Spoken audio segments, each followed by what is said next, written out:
I'm Shashi Bala. I work on gender issues and coordinating the activities of Center for Gender and Labor Studies at VV Green National Labour Institute. I congratulate the presenters and the release of the report by ICRIER. Just a small question, like the cover page shows women stitching. Are we still thinking about that women should continue stitching? And because women are working in other sectors also, do we want to project them as still stitching, or can't we? You can understand what I want to say. Okay, so let us take 2-3 of them together. Any other questions, comments? Any other inputs? Areas of future research? Okay. Comments on the cover page? Definitely, we had a long debate in terms of the cover, but first we selected this cover because definitely from our research we showed that women will benefit a lot from boosting and expanding exports. The second is that labor-intensive industries have been underutilized in India, but in other countries, and have a huge potential, because it is always a way in terms of how to transit to other sectors. It's not to convey that we want women to continue working on this, but for many women it's a much better alternative to what they have currently now.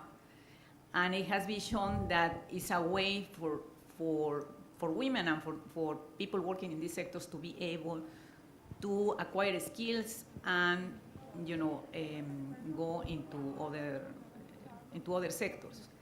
So it was never meant to be. It was on the contrary. I mean, we thought that it was, this woman is happy, is working, most likely is much more better than an alternative, other alternative. And then, she's looking at the future, and hopefully this her status also will continue to improve. Thank you. May I add to this, because we recently did a study on the apparel sector. It has a apparel picture, and we found that India is losing its export market share to countries like Vietnam and Cambodia. And one of the reasons for losing the market share, where women are the key employers, are, we need very specialized programs for training and skill development. In fact, Bangladesh and others are taking women from Jharkhand and they're training them in a much better way. So since it is a skill export oriented report, if you look into ground reality, I think it is a very, very positive picture. Any other questions? Yes. I'm a freelance journalist. Can you tell us something about the variations in women employment among the Southeast Asian countries, and where does India stand in relation to other countries? Variation in women employment rates across the Southeast Asian countries.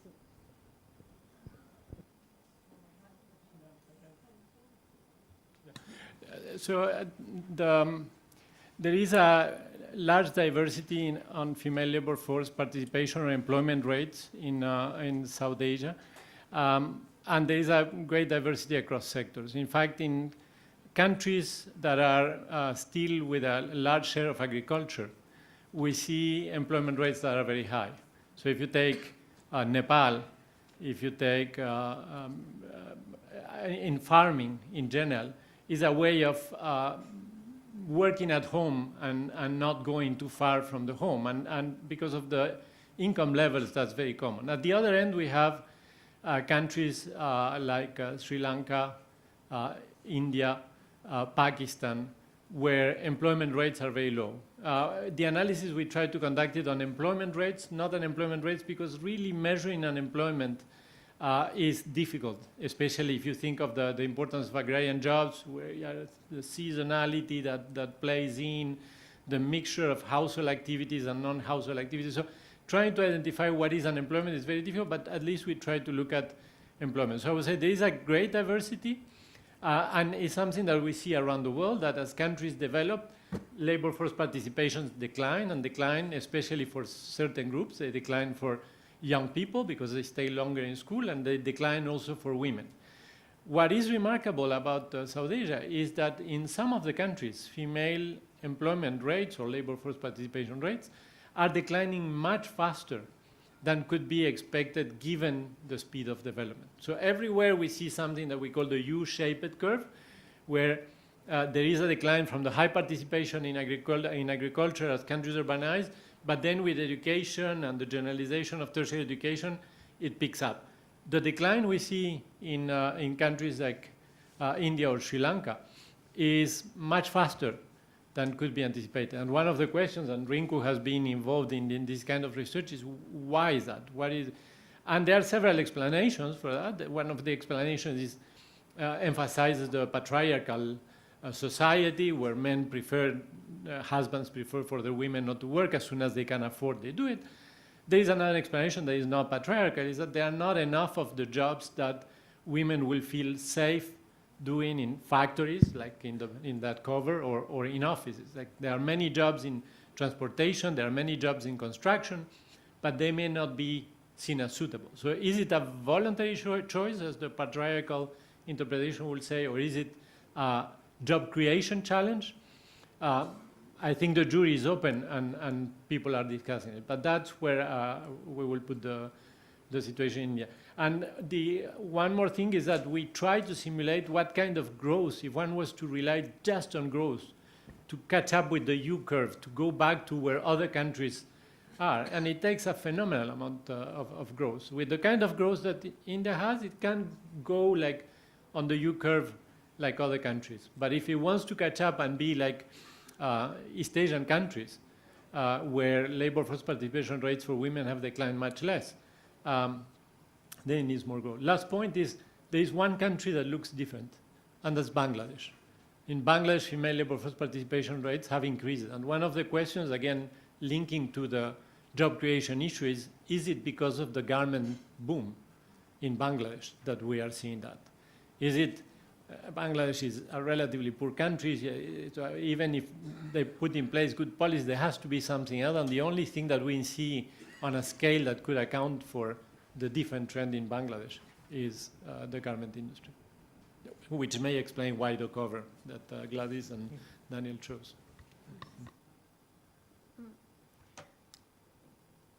Can we have a mic there, please? I'm S.K. Kejriwal, retired professor from JNU. My question is to Professor Manish Kumar. From 8,000 without training, without skilling, average salary, they go to 9,000 on an average. Partly it is due to certification and partly it is due to real skilling. 600, if we presume that without skilling. Now, very little increase we get, about 9-10% increase. How much time they take to recoup the investment which they make, say around 3,000, 3,500, 2 to 3 years. Okay? Whether those marginalized workers whom we are training, they have the capacity or willingness to wait for those 2-3 years to recoup. Can we do something more to have more value addition due to skilling, change the sectors or improve the quality of training? There are many more things to be looked into, but I feel from your presentation, there is a practically not negligible, but very close to negligible return to your skilling. Thank you.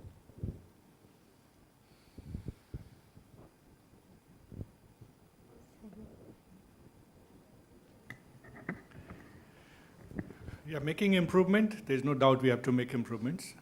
There's no doubt about that. I think the issue was, even to us, the trouble was, is it leading to a positive change or not to a positive change? And what we have realized, doing a randomized survey, repeated by us 3-4 times, all India sample, and then given to a third party, now being done by Bangalore, we do realize that there is a premium attached to skilling, the way it is done at the moment by the private sector in average. Should we do better? I am 100% sure we have to do better. There's no doubt about that. So I think for us, the initial realization that was important was, are we doing the right thing at all or not? And it does seem that, yes, we are doing the right thing, because there's a 16% difference in the wages between somebody who doesn't take up skilling at all, belongs to the same cohort, gets a job, compared to someone who gets skilled, certified, and gets a job. So there is a difference which comes into it. I'm sure that we have to do better. There's no doubt about that. Now, question of how much time does it take to recoup that 3,500? We have done some work on this using the fee-based model, not the grant-based model, because in the grant-based model, which is about 2.5 million that we train every year, that is completely free to a student. So he doesn't really invest anything other than his time. But in the other case, he does invest. And we have noticed that if he invests about 10, 12,000 in a training for about 3 to 6 months, he ends up getting a job in average about 14,000 to 15,000. That's in the fee-based model. So there is, I think there might be a time lag for recovering that, but surely we should do better so that he can recover it faster. There's no doubt about that.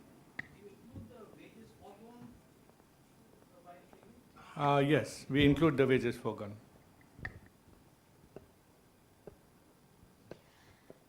Any other questions? Is there any comment? Same question to Manish Kumarji. Measuring the effect of skilling on wages has a problem, because this may be possible that the smarter ones have taken up the skilling, so they might have earned more than those who are not skilled, because they are smarter as such, not necessarily because of the skill, unless you do it carefully. I think we agree with you on this, and I think we need more people doing research on this. Our idea was to stimulate the discussion, but we want it to be taken up by many more. And there are, for example, I'll tell you about an app called KNACK, K-N-A-C-K, and it's developed by a Harvard economist. Essentially what it does is you play a game, is language agnostic. You play a game in an app for about 20 minutes, and it decomposes your personality into 72 different traits. And we have mapped out those personality traits with different job roles. So you come to know what are you like as a person. And we use it for counseling, but it can actually be used for research to check whether somebody, I'll give you an example. Many people want to go to healthcare because it gives you more money. But healthcare also requires high level of empathy because you're going to deal with patients. What we have found is many actually join healthcare but leave it halfway. They are not able to survive beyond 2-3 months. And invariably, their empathy level in that scale out of 1 to 100 is about 25. And if they are at a scale which is 75, they survive out there. So I think those kind of research is important. I agree with you. But that's, I think, getting into more details. Thanks. A question. Good morning. My name is Manish Agarwal. I work with the Quality Council of India, QCI. This report says that India is one of the fastest growing large economies in the world, growing at 6.75% in 2017. And it says that falling trade, the ratio of trade to GDP fell from 55.8 to 41.1% between 2012 and 2017. So on the one hand, South Asian economy, Indian economy is growing, and South Asia is one of the fastest growing region in terms of the economic growth. But on the other hand, the ratio of trade to GDP is falling. So how can we account for this? And I mean, it is a very paradoxical and contradictory situation. It should be rising. So why the ratio of trade to GDP is falling instead of rising in proportion, while the economy is booming or the growth rate is rising, and South Asian region is one of the fastest growing region in terms of GDP growth and all that. Thank you.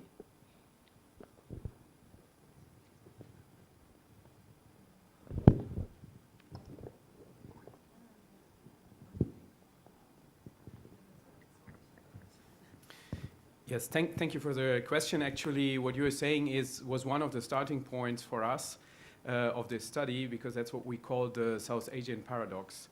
I think Gladys went into that very briefly at the beginning, that what you normally see is that you have high growth rates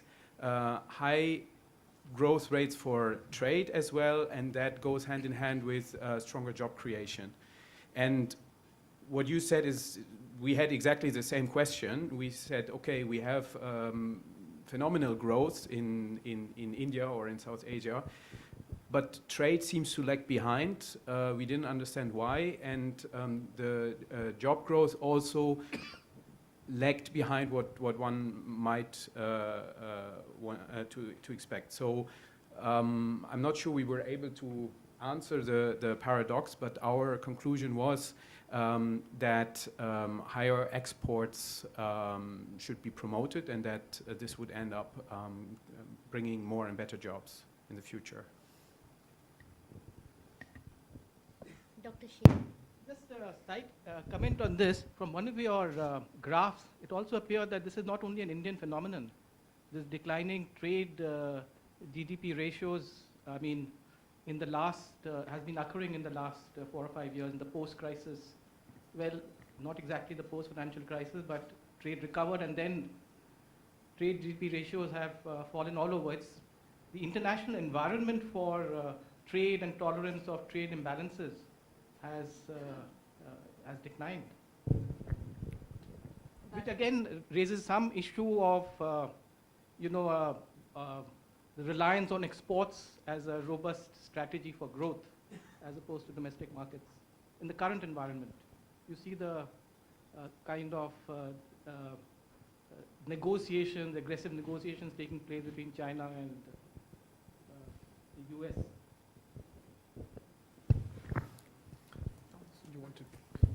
No, I think you're right, and you could see the decrease in trade all over the world especially after the crisis. So we look carefully at the data, but still, and I'm not sure. I think there are still many countries that have not reached pre-crisis levels in terms of trade.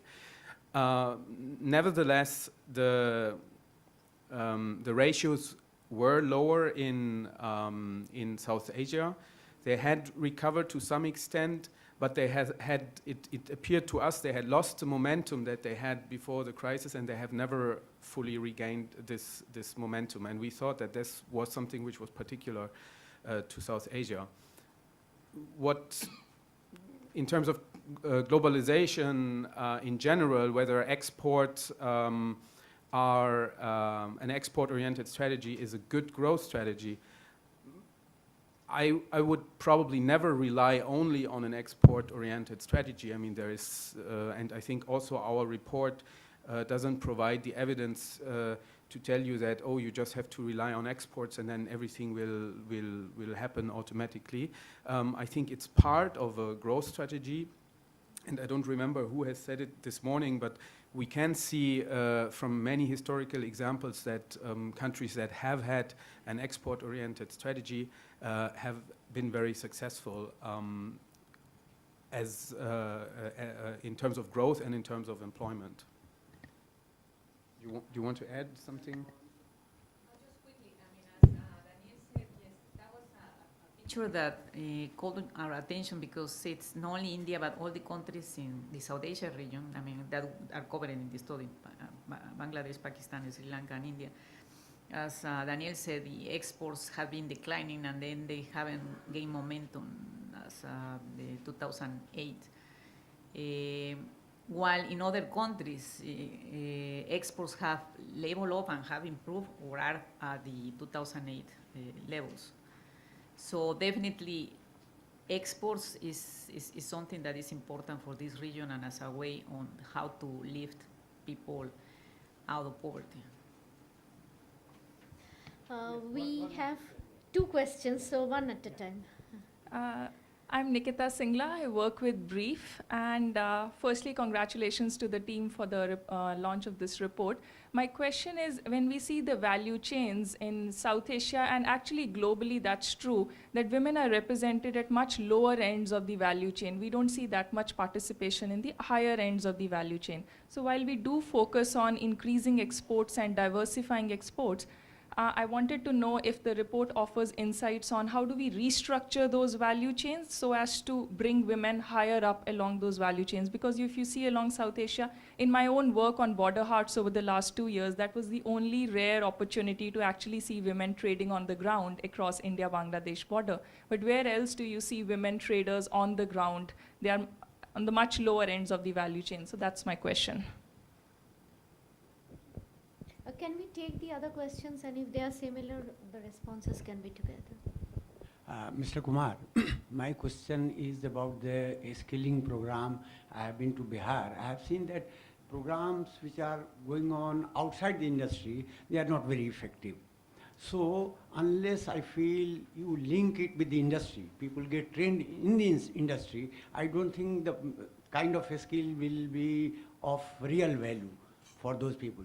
My second question is, there is too much of talk about the skilling, but we have not taken into account the growing use of artificial intelligence and robotics. So people who are being trained 5 years or 10 years down the line, they may not be of any use.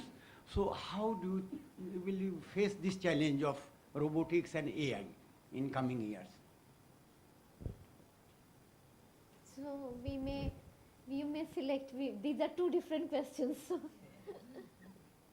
So on creating the link between skill and demand, we are mindful of that. I think there was a supply-driven approach also, given our demographic advantage that we have, demographic window of opportunity.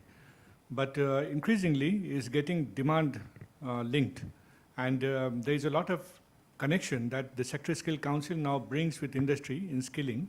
The next round of PMKVY, particularly the grant-based one, because when it is fee-based, it is purely market-driven. And as I was saying, 2.5 million, we do pure market-based.